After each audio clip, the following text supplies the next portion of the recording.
저는 숭실대학교에 지금 초빙교수로 있는 박승일이라고 합니다.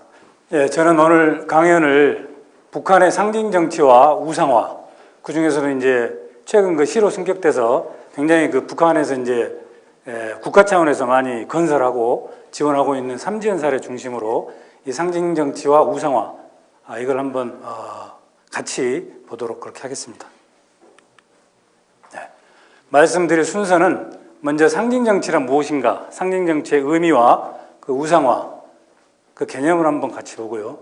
그 다음에 이제 두 번째로는 그렇다면은 이 상징 정치를 왜 삼지연에 적용해서 하는지, 삼지연의 특성, 그리고 그 상징성의 의미, 그걸 두 번째로 보고, 세 번째로는 그렇다면 김정은 시대에는 삼지연을 어떻게 건설해 왔는지 그걸 본 다음에, 네 번째로 북한에서 삼지연을 내세운 여러 가지 상징 유형이 있는데 그 의미들은 무엇일지 그걸 보고, 다섯 번째로 그렇다면 이렇게 북한에서 이제 삼지연을 매개로 해서 굉장히 이제 상징 정치라든지 우상화를 실시하는데 주민들은 그거에 대해서 어떻게 받아들이는지 그걸 한번 같이 보고 마지막으로 결론을 말씀드리도록 하겠습니다. 자, 먼저 상징 정치의 의미와 우상화입니다. 이걸 사실은 하는 것은 북한 세습 체계가 유지되는데 상징 정치가 굉장히 작용하고 있다. 그리고 상징 정치가 결국은 북한이 이제 유일 지배 체제다 보니까 김일성, 김정일, 김정은으로 이어지면서 그게 결국은 개인 우상화로 연결이 되고 그게 북한 체제 유지와 직결된다. 그렇게 봅니다. 그래서 이제 상징 정치를 들여다보고 연구하는 의미가 있다 하겠습니다. 사실 북한 세습 체제는 쭉 들여다보면은 그 이념 체계와 여러 가지 이제 유지되는 이유들이 있겠지만 대체적으로 이제 중요한 이유들을 보면 여기 보시다시피 이념 체계와 권력 구조 간 정합성, 이건 뭐 다 아시겠습니다만 북한의 이제 자기들 나름대로 김일성 때부터 이제 주체 사상, 그 뭐 철학적 원리는 뭐 인간이 모든 것의 주인이다라고 하지만 그 논리를 전개하면서 그 내용을 들여다보면 그 인간이 모든 것을 결정하는데 사회정치적 생명체론이라든지 수령론으로 연결이 되면서 결국은 수령이 북한의 그 인민들을 지도를 해야 모든 게 이루어진다. 그런 쪽으로 이제 연결이 되기 때문에 그런 주체사상, 그런 것과 함께 이제 수령이 당, 북한이 당 국가지 않습니까? 당에서는 총비서고 국가에는 주석이 국가 주석이고 또 군 최고 사령관이고 이런 것들을 모두 이렇게 어떤 철학적인 원리에서부터 국가를 이끄는 통치 이념, 그리고 어떤 권력 체계, 이런 게 굉장히 밀접하게 연관이 되어 있습니다. 그래서 굉장히 잘 짜여진 하나의 체계다. 그런 점. 그 다음에 이제 두 번째로는 공고한 권력 보위 체계. 뭐 잘 아시다시피 보위부라든지 또 사회안전부라든지 주민들을 감시하고 통제하는 그런 체계가 지금도 굳건하게 유지되고 있다는 점. 그 다음에 또 한편으로 보면 북한은 지도자와 그 체제를 떠받치는 핵심 엘리트들, 이 사람들 간에 이익을 공유하는 게 굉장히 현재까지는 흐트러지지 않고 잘 되고 있다. 이게 최근에 예를 들어서 북한이 이제 시장 체제가 확산돼서 여러 가지 주민들이 사실은 시장에서 뭐 자기들 물건이 있으면 갖다 팔기도 하고 거기서 이익도 창출하고 하는데 그 이익들이 결국은 대부분 국가로 다시 들어가는 거죠. 근데 그 국가라는 게 결국은 수령체제 하에서 수령 개인 자금으로 들어간다든지 핵심 엘리트들의 어떤 수중으로 들어가는, 그러니까 그걸 이제 렌트 시킹이라고 하죠. 모든 그 지대들이 결국은 핵심 엘리트하고 수령이 그걸 수탈하게 되는 일종의 수탈체제죠. 지도자와 핵심 엘리트 간 연합에 의한 수탈. 그런 것들이 있기 때문에 이 지도자와 핵심 엘리트 간의 어떤 연대체제, 이게 아직 공고하다고 볼 수 있겠습니다. 그 다음에 이제 우리가 오늘 같이 보려고 하는 상징정치 측면에서 북한이라는 체제를 들여다보면 45년, 48년 이제 국가로 된 뒤에 유일 지배체제로 이제 70년대 이후에 유일 지배체제로 고착화되면서 개인에 대한 어떤 우상화, 그런 것들이 굉장히 이제 강화가 됩니다. 그래서 어떤 면에서는 지금 북한이 김정은이도 예를 들어서 핵무기로 이제 본인의 체제를 이렇게 유지하는데 굉장히 중요한 물적 기반으로 삼겠지만 어떤 면에서는 그보다 더 북한의 유일지회 체제, 김정은 체제를 지탱하는 것은 정치적 상징에 의한 우상화라고 볼 수가 있습니다. 예. 그래서 제가 고위 탈북자를 한번 만나서 쭉 이야기를 들었는데 그 사람들 이야기가 사실은 이 북한의 현재 가장 국제사회에서 들여다보고 관심을 갖는 것은 핵무기이지만 어떤 면에서는 그 북한에 있는 지도자들은 핵무기보다 자기들에 대한 어떤 우상화, 그거에 더 신경을 쓴다. 예, 그런 이야기를 한 적이 있습니다. 그래서 정치적 상징화라든지 이 우상화라는 게 북한 체제에 있어서 갖는 의미를 우리가 알 수가 있습니다. 자, 그러면 상징 정치에 대해서 간단하게 우리가 개념만 좀 보고 넘어가면 일단 상징이란 말은 여러분 이제 다 아시지만 원래 있는 사물이 있는데 그 사물을 나타내는 바로 그 의미가 아니라 그 사물에 갖고 있는 어떤 내포된 의미로 다른 사물로 연상되는 그런 것을 상징이라고 하죠. 예. 예를 들어서 우리가 장미를 생각하면 장미는 되게 이제 뭐 이렇게 정열적인 사랑을 이렇게 떠올린다든지 상징화한다든지 뭐 그런 거죠. 예. 그래서 이제 상징 정치는 이런 상징의 개념 특징을 활용해서 합리적인 정상적인 권력 운용으로는 획득하기 어려운 지지를 확보하는 수단으로 활용하는 이런 것들을 상징 정치라고 할 수가 있고, 그래서 북한 같은 경우는 3대 세습 체제를 이어오고 유지하면서 정치적인 구호라든지 상징 물 이런 것들을 통해서 권력을 상징화하고 일상화한다는 거죠. 그러면 대중들은 거기에 이제 감동을 받고 자기들 지도자와 심리적인 동질성을 느낀다는 거죠. 공감을 하고. 대표적인 게 이제 예를 들어서 특히 요즘 김정은 체제 이후에 많이 나온 용어들이 백두혁명, 항일투쟁, 백두의 칼바람 이런 것들이 많이 나옵니다. 이건 김정은이 개인이 대중들한테 어필할 수 없는 것을 선대가 갖고 있는 어떤 상징을 통해서 본인의 그런 걸로 이제 이어받는 거죠. 예. 자, 그러면 이러한 상징은 권력 유지에 어떤 역할을 하는지 대체적으로 이제 이거는 이론적 측면에서 권력자가 자신의 이데올로기에 부합하는 신념을 이제 대중들에 환기시켜서 바라는 공공 여론을 형성한다든지 그런 게 있겠습니다. 북한 같으면 이제 예를 들어서 이제 고난의 행군, 사실은 90년대 초반에 그 식량이 없어서 이 주민들이 뭐 가장 적게는 35만, 자기들 말로 35만 원 이야기한 것 같습니다. 외부에서 많게는 200만, 300만까지 죽었다는 그러니까 굉장히 엄청난 국가적인 지도 체제에 있어서 실책인데 그거를 1930년대 항일 투쟁 때 있었던 고난 행군과 연계시켜서 상징화하면서 우리가 그때 그 고난을 극복했듯이 우리도 이번에 또 이런 대기근 사태를 극복해야 된다. 그런 걸 내세우는 거죠. 고난 행군을 연상시키면서 상징화해서. 그리고 이제 나치 정권에서 독일에서 게르만족 우승을 내세워서 이것들이 이제 유태원 말살론으로 이제 연결한다든지 히틀러 같은 경우 그런 것들이 이제 대표적인 상징화 이렇게 역할이 되겠습니다.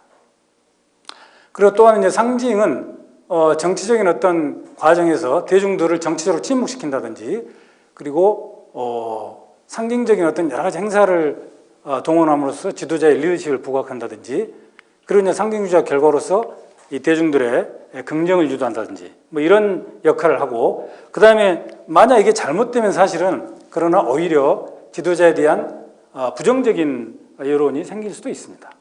예. 예. 이게 이제 전체적으로 이 상징 정치가 어떻게 작동되는지 그거를 그림으로 표현한 건데 일단 그 사회적 관계가 상당히 중요합니다. 그러니까 북한 같은 경우는 뭐 80년간 이런 뭐 독재 체제에서 쭉 주민들이 지내오기도 했지만 사실은 북한을 연구하는 사람들은 그 조선시대 어떤 그런 권위적인 봉건적인 그런 사회 질서가 상당히 북한에 남아있다. 북한은 사실은 남한처럼 뭐 이렇게 민주주의 제도라든지 이런 게 적용될 그런 여지가 전혀 없었지 않습니까? 예. 그래서 그런 분위기 속에서 이 리더가 상징 매개를 동원해서 수용자, 인민 대중에게 이걸 작용을 한다는 거죠. 그럼 그걸 통해서 사용자는 수용자를 지배를 하고 또 이렇게 인민 대중은 그런 상징 매개를 통해서 받아들여지는 작용되는 상징을 통해서 이 지도자를 수용하거나 또는 지지하거나 그렇게 된다는 겁니다. 여기 지금 밑에 안 나왔는데 이게 수용할 때도 있지만 아까 말씀드렸다시피 이걸 오히려 거부하고 지도자를 배척하게 되는 그런 결론도 나올 수가 있겠습니다. 그렇다면 이제 북한이 왜 삼지연을 선택해서 하는지 두 번째로 그 특성 그리고 삼지연이 갖는 상징성 이걸 한번 보도록 하겠습니다. 우선 무엇보다 그 김정은이 선대 김일성, 김정일에 비해서 입지가 부족하다는 점을 들 수가 있습니다. 지금 이제 뭐 꽤 시간이 흘렀습니다만 10년 이렇게 흘렀습니다만 처음에 이제 이어받을 때는 뭐 이런 문제가 있었던 거죠. 그리고 경제난이 이제 심각했습니다. 그리고 이제 여러 가지 뭐 핵개발이라든지 이런 것도 있었기 때문이지만 국제적인 제재 또 고립 이런 것도 굉장히 이제 김정은 입지에 부정적인 영향을 줬죠. 그래서 이걸 돌파하기 위해서 뭐 잘 아시다시피 김정은은 집권 초부터 김정일 그 모습을 따라한다든지 제스처를 따라한다든지 뭐 노골적으로 우리가 봐도 그런 게 많이 있었죠. 그 다음에 이제 핵무기 개발에 올인한다든지 그 다음에 이제 숙청 정치라고 그래서 뭐 장성택을 비롯해서 여러 가지 측근들을 뭐 무자비하게 이렇게 숙청을 하고 했었죠. 그 다음에 이제 김정은이 가장 이 상징과 관련해서 한 작업이 항일 혁명 정신을 강조합니다. 그러면서 이제 그러다 보니까 이 백두산 바로 아래에 있는 삼지연을 굉장히 부각하게 되는 거죠. 이 삼지연은 여기 이게 지금 행정 전도인데 뭐 조금 오래된 뭐 그렇게는 오래 안 됐습니다만 여기가 지금 백두산입니다. 백두산이고 여기 쭉 이렇게 뭐 2,000m 연봉들이 쭉 있는 산악지대인데 쭉 오다 보면 바로 여기 이제 삼지연이 있습니다. 삼지연. 행정구역상으로 삼지연이고 대부분 이제 산악지대 산림지대인데 주로 이제 김일성이가 사실은 이쪽 만주 쪽에서 이제 항일운동을 했다고 하는 거죠. 그런데 그 바로 인근 지역에 있고 또 보천보가 이제 이 아래 있습니다. 뭐 보천보로 습격도 하고 그런 것과 연계해서 이 지역을 이제 성역화하는 거죠. 삼지연이 대부분 그 김일성의 만주에서 이거 항일 혁명했다고 하는 투쟁했다고 하는 그것과 직접적으로 연계됩니다. 그래서 이제 삼지연을 강조하는 그런 측면이 있습니다. 삼지연은 사실은 이 지명은 여기에 지금 이 연못이 3개가 있습니다. 백두산에 이제 천지가 있고 그래서 이제 삼지연인데 지명이 그렇게 되어 있습니다. 그리고 이제 삼지연을 간단히 보면 원래는 사실은 계속 군 단위로 유지가 되어 왔었는데 김정은이가 들어선 다음에 2019년에 파격적으로 인구가 사실은 3만 명이 간 넘습니다. 그런데 시로 성격을 지켜요. 근데 북한이 보시면은 시 같은 경우는 대부분 25만, 30만 이 정도가 시입니다. 그런데 인구가 미처 10분의 1도 안 되는데 김정은이가 파격적으로 삼지연을 시로 승격을 시키고 굉장히 이제 개발을 이렇게 시키는 거죠. 그게 다 이제 이유가 있었던 거죠. 그리고 여기도 이제 10개동 6개 리가 행정구역으로 있고 여기 지명도 사실은 광명성 이거는 뭐 김정일 지칭하는 거죠. 그런 거 많이 바꿨죠. 자, 그래서 이런 행정구역을 이제 우리가 알아봤는데 이 삼지연이 그러면 어떤 역사적인 뭐 정치적인 사회 뭐 문화적인 의미가 있는지 한번 보도록 하겠습니다. 자, 삼지연은 북한에서는 한반도에서 백두산 아래 첫 마을이고 한민족의 시원이다 그렇게 이야기를 하고 있습니다. 그리고 실제로 백두산 양쪽으로 그 두만강과 압록강이 이렇게 발원하는 그런 측면이 있습니다. 그러면서 이제 뭐 얼마 전에 몇 년 전에 북한이 평양에다가 당군릉을 이렇게 만들었습니다만 백두산 일대가 당군 신화일의 한민족이 시작된 곳이다. 그렇게 이제 선전을 하고 그렇습니다. 그런 역사적인 의미가 있고 그다음에 정치적 차원에서 이게 이제 상당히 북한에서 강조하는 지점인데 김일성의 혁명 역사가 시작된 곳이다. 그래서 만주 일대 항일전은 백두산 밀령에서 시작돼서 그 일대로 확대된 것이다. 라고 이제 선전을 해서 삼지연 지구가 부각이 되는 거고, 백두산 밀령이라고 하는 것은 김정일이 출생했다고 이제 선전하는 것이죠. 사실 김정일은 러시아 그 블라디보스토크 하바롭스키 그쪽에서 태어났다고 하는 게 뭐 거의 정설인데 북한에서는 백두산에서 태어났다 그렇게 선전을 하면서 김일성의 항일혁명 투쟁에 이어서 김정일이도 백두산에 태어났고 그래서 김정일도 사실은 자꾸 백두산을 강조하고 백두혈통론을 강조하는 게 그 쭉 이어온 그런 맥락을 자기가 받았다 그걸 강조하기 위해서죠. 그래서 백두혈통론은 사실은 혈연적인 것뿐만 아니라 북한이라는 조선민주주의인민공화국의 역사적인 측면에서 항일혁명 정신 그걸 이어받았다는 그런 두 가지 의미가 있는 겁니다. 예, 그래서 김정은으로서는 이게 세습체제의 정통성을 확보하는데 굉장히 중요한 맥락이 있습니다.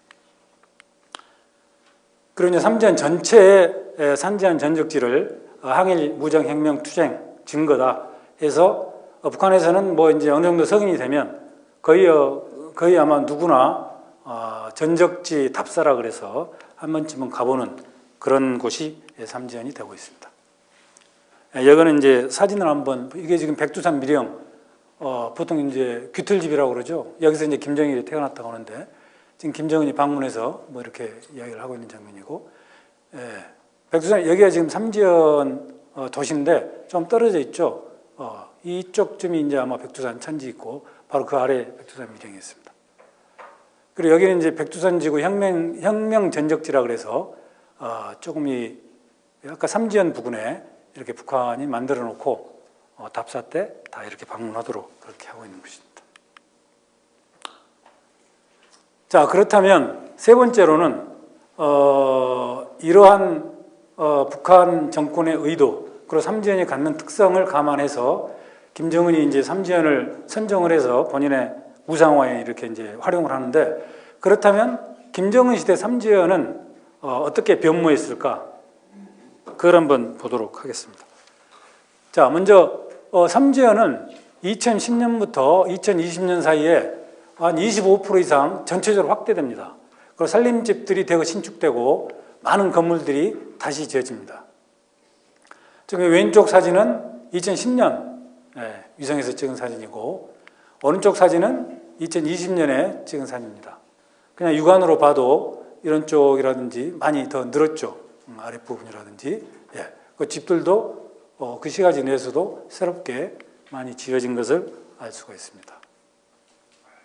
자, 이거는 뭐 북한에서 선전하기 위해서 찍은 사진이기 때문에 더 잘 보이는 면도 있습니다만 뭐 마치 어디 뭐 이렇게 유럽이나 또는 세계 주요 관광지 같은 그런 사진입니다. 이게 삼지연입니다. 이게 아마 북쪽에서 남쪽을 보고 찍은 사진이라고 그래요. 이 정도로 이렇게 계속 만든 거죠. 자, 이 삼지연 개발은 그래서 김정은 시대에 이제 집중적으로 개발이 됐는데 어떤 정치적인, 사회문화적인, 경제적인, 상징적인 의도가 있는지 그걸 한번 같이 보도록 하겠습니다. 먼저 정치적인 상징입니다.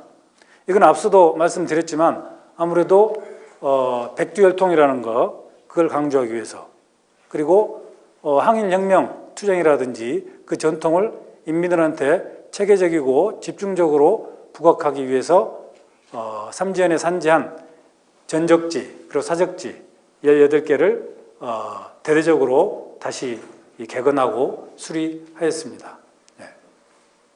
핵심적인 세 곳의 전적지는 백두산 밀령, 사자봉 밀령, 그리고 삼지연 혁명 전적지라고 할 수가 있겠습니다. 자, 이 삼지연 전적지와 사적지는 총 18개로 이렇게 알려져 있는데 전적지와 밀령지, 또 수경지 잠자는데 뭐 이렇게 알려져 있습니다. 여기가 백두산지구 아까 삼지연 연못, 그 삼지연 시내 위에 그곳에 이제 조성해 놓은 혁명 전적지 대기념비입니다. 여기 보시면 북한이 이 굉장히 큰 조각하는 거, 뭐 김일성, 김정일 동상이라든지 이런 대규모 조상은 사실은 이것만 놓고 이런 그 조각에 대한 실력만 놓고 본다면 상당한 수준이라고 그런다. 어떤 면에서는 조형예술이라고 그러죠.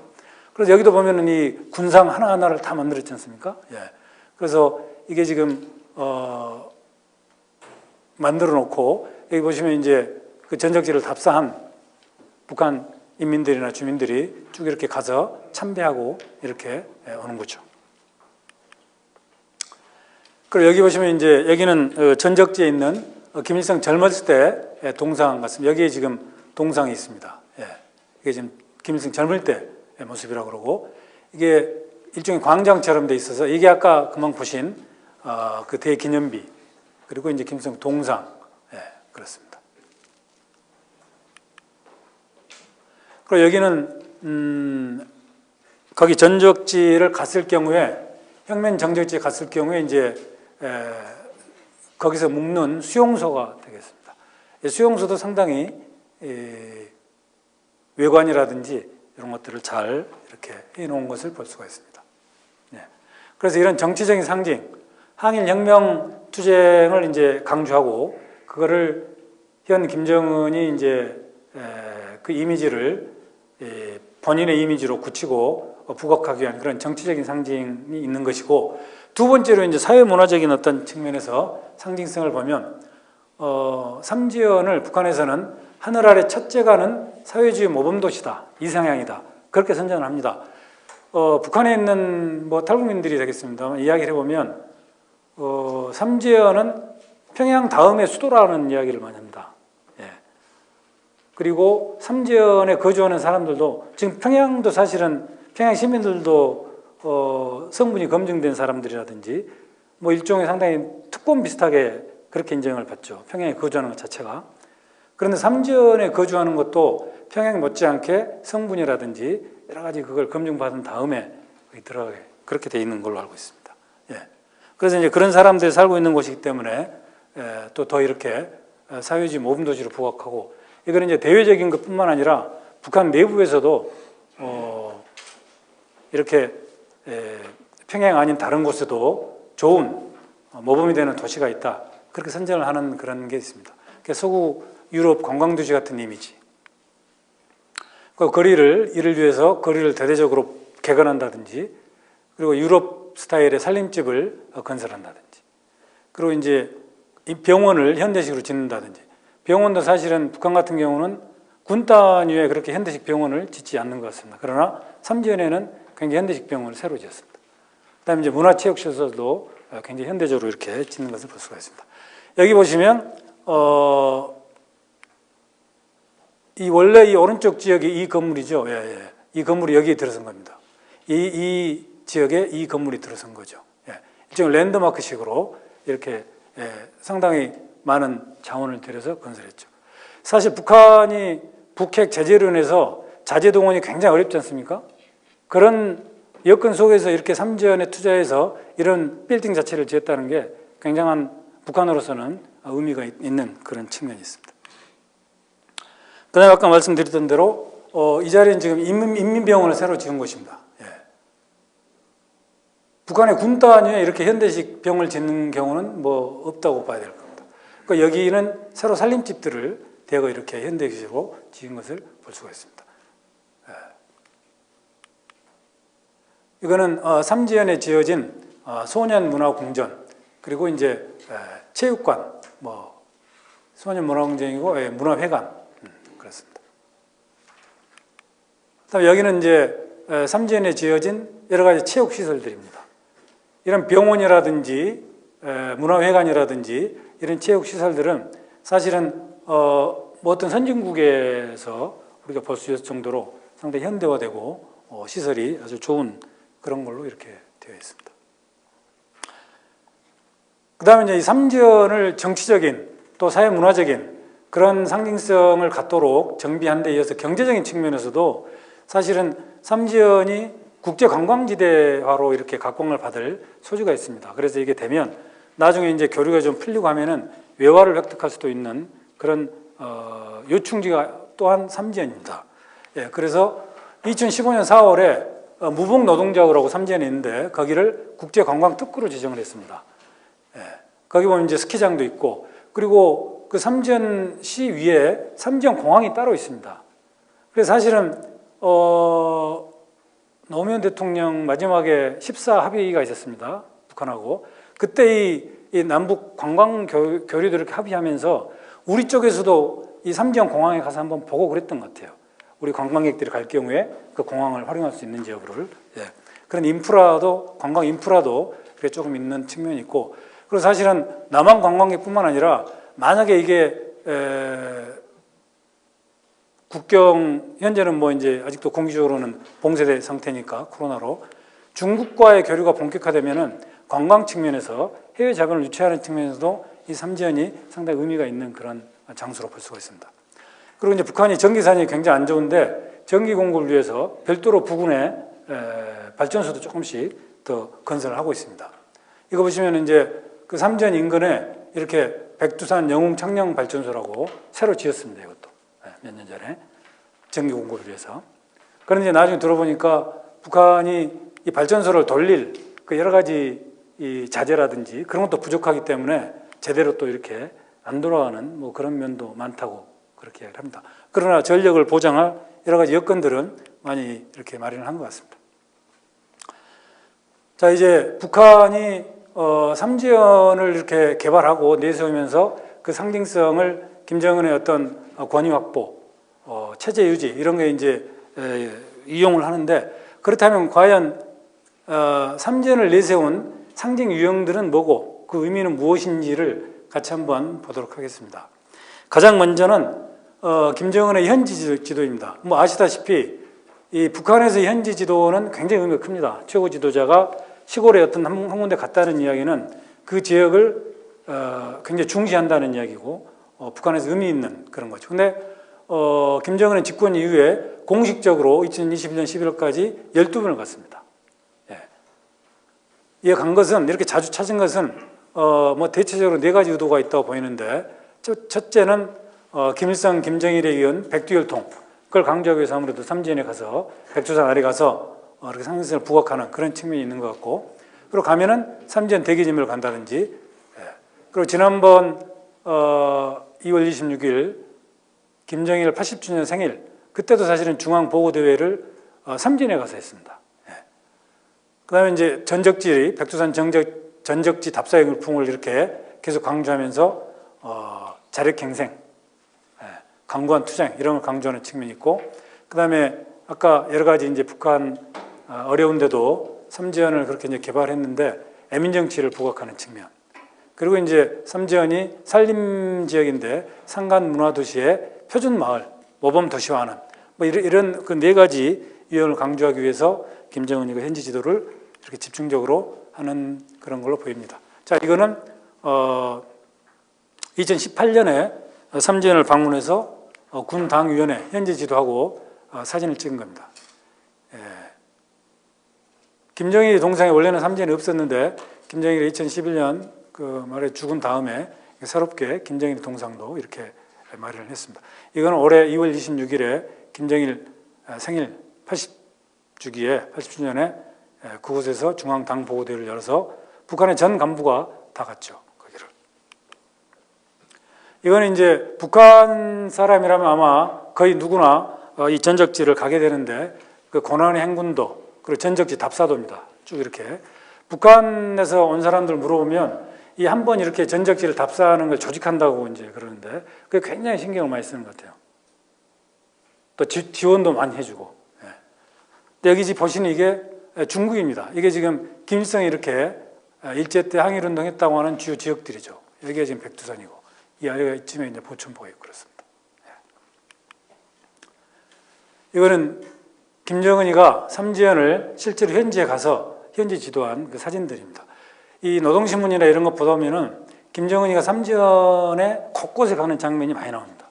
병원, 뭐 일반 살림집, 체육시설, 뭐 수십 장 이렇게 있을 겁니다.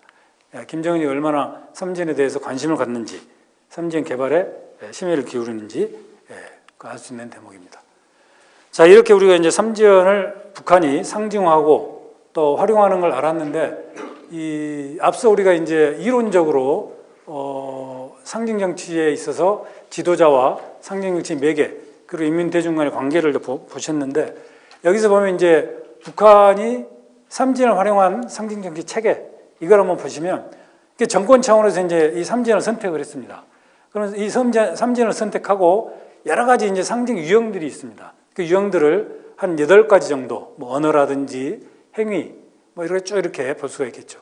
그것들을 인민 대중한테 이제 각인시키는 거죠. 적용을 해서. 그런 다음에 이제 인민 대중이 이거에 대해서 받아들이고, 그렇다면 이제 이걸 매개로, 이걸 바탕으로 또 이렇게 지배를 하는 이런 전체적인 틀로 이 상징 정치가 활용된다고 하겠습니다. 자, 8가지 상징 유형인데 그걸 간단히 보면 첫 번째 언어입니다. 앞서도 말씀드렸지만 가장 많이 나온 게 백두혈통이라는 말이죠. 예. 이 백두혈통은 김일성의 백두산 일대, 만주에서의 항일혁명, 항일운동, 거기서 이제 비롯된 측면이 가장 크지만 이게 활용된 것은 김정일, 김정은 이때 갈수록 이렇게 더 이제 활용이 되는 거죠. 예. 그리고 사실은 뭐 우리가 이제 다 알지만 이 사실은 당시 항일운동 한 사람들이 뭐 김일성보다 오히려 우리가 아는 김좌진 장군이라든지 뭐 이범석 장군이라든지 그리고 임시정부에 있는 그런 분들이라든지 오히려 항일운동의 본류라든지 또 고생들은 더 했을 수도 있는데 북한에서는 모든 항일운동의 과실이라든지 그게 김일성한테 집중이 되어 있는 거죠. 예.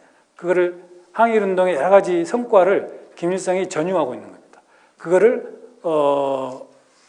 인민들한테 주입하면서 김정일이 김정은 대에 와서는 그거를 이어받기 위해서 백두산에서의 어떤 정기, 백두혈통화를 강조하면서 본인들의 세습체제에 그걸 활용하는 거죠. 네. 그래서 백두 들어가는 여러 가지 언어들이 많습니다.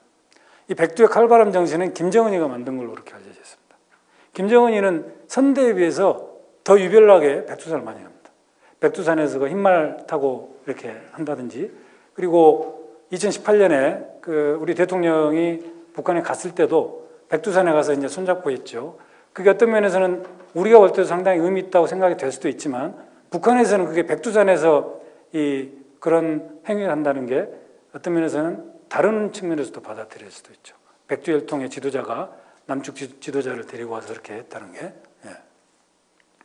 이런 언어적인 상징. 그 다음에 이제 행위. 방금 말씀드렸다시피 백두산을 등반한다든지, 그 다음에 이제 거기서 김정일 생일 중앙보고대회를 한다든지, 김정은이가 백마 타고 등장한다든지 이런 것들이 다 상징 정치의 일환이겠습니다.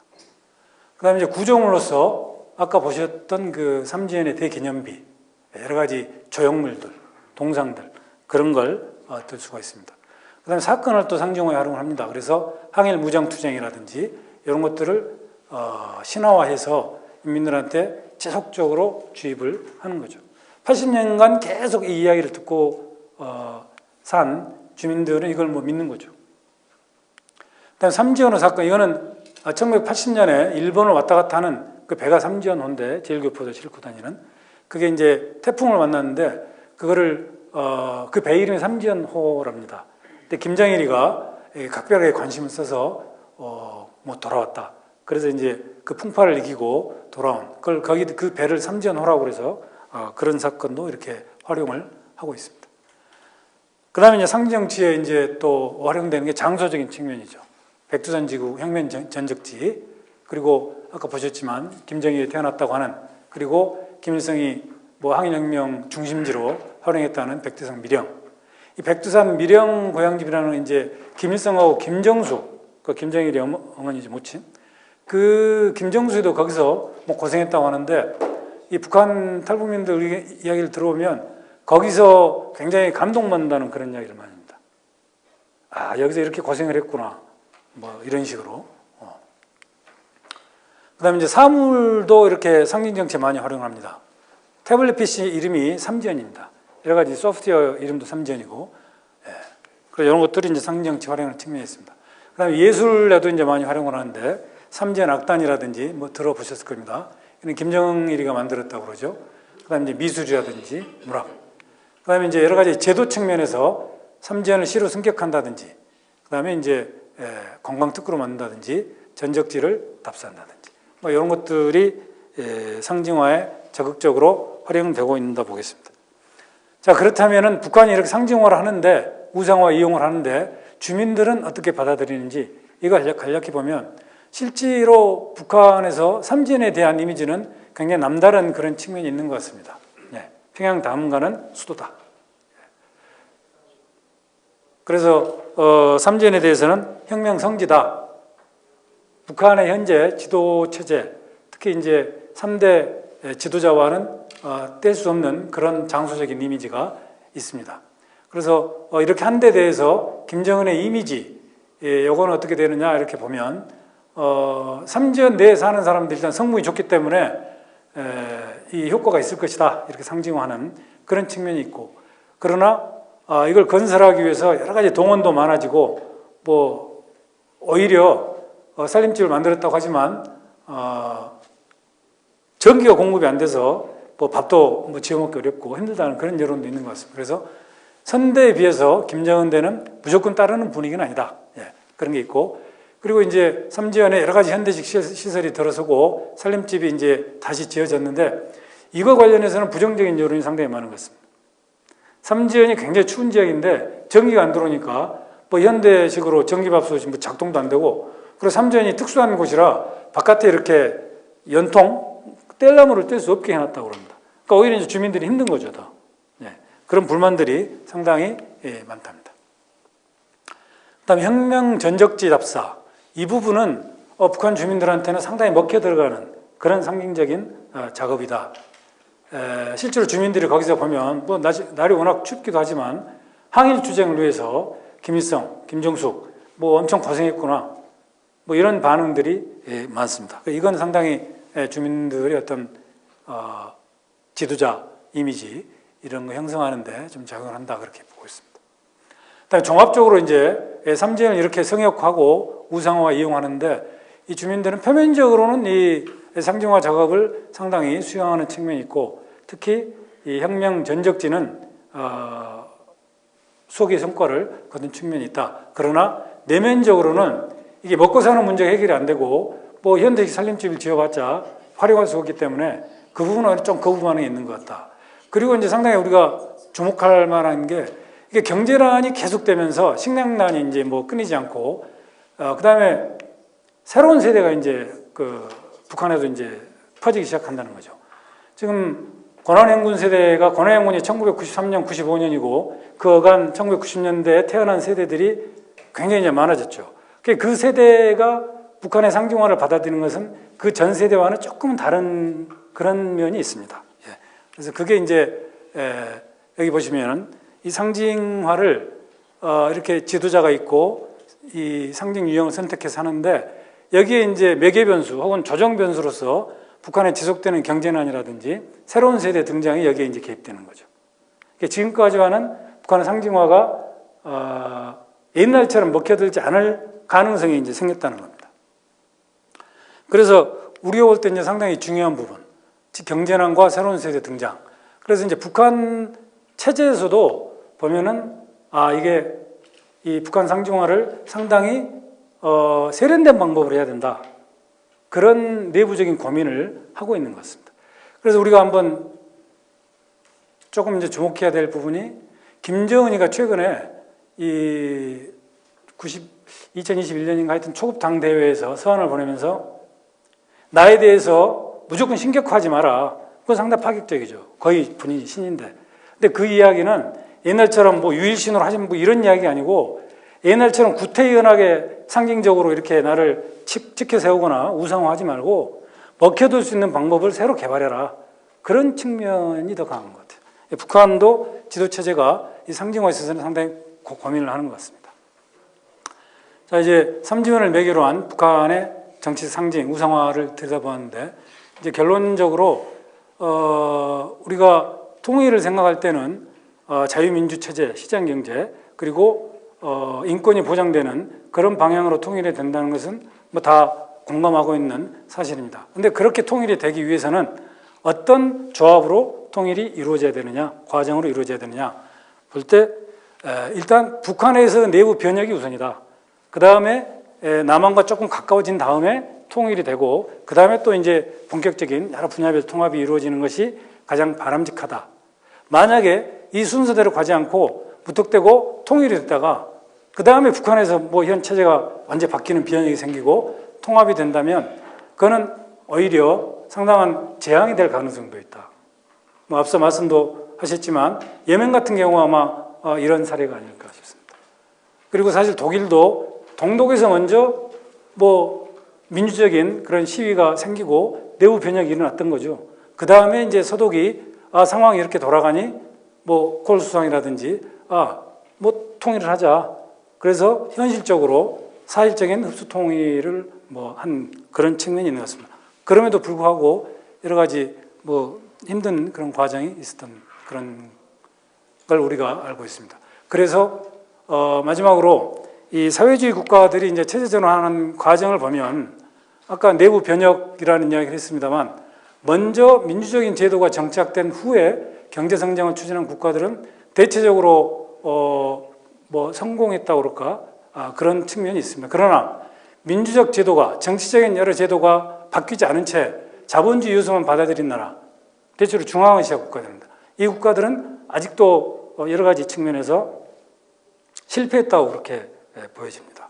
그러니까 이 이야기는 뭐냐면은 이게 북한이 이제 여러 가지 정치적 상중화를 하고 유일 지배 체제를 유지하고 하는데 이런 정치적인 어떤 구조, 체제적인 이런 요인이 먼저 바뀌지 않고 통일되거나 하면은 오히려 상당히 남북한에 어려운 측면이 있다는 거죠.